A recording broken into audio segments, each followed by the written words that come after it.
Année. Le tout premier cours, je m'en souviens très bien, j'arrivais à rien. Et ça m'a pris 1 an et demi pour que j'arrête de ressembler à une otarie bourrée, quoi. Jean-Philippe Gel, et je suis nageuse de synchro. Nageuse et vice-championne suisse de sa catégorie l'an dernier. La coach a appelé le groupe par les filles. Et quelque part, pour me dire que je faisais la même chose, quand je mets le maillot, que je fais de la synchro, je suis nageuse de synchro.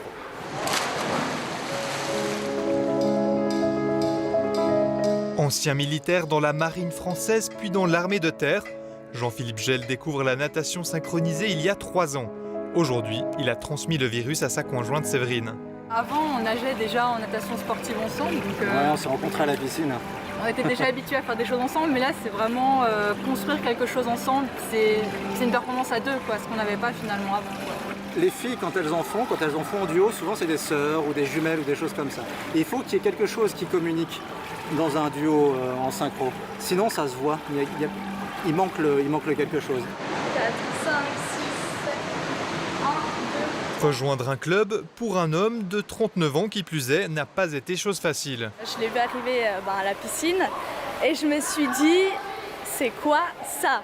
Enfin, vraiment quoi, au début j'étais là, non, enfin, c'est pas possible. Et en fait, voilà, il a suffi de la première minute et puis tout s'est bien passé et puis on a compris pourquoi il était là en fait. On a commencé un peu à nager avec lui et puis au final, il est dans son élément quoi. Nager pour le plaisir, mais pas seulement, Jean-Philippe vise plus loin.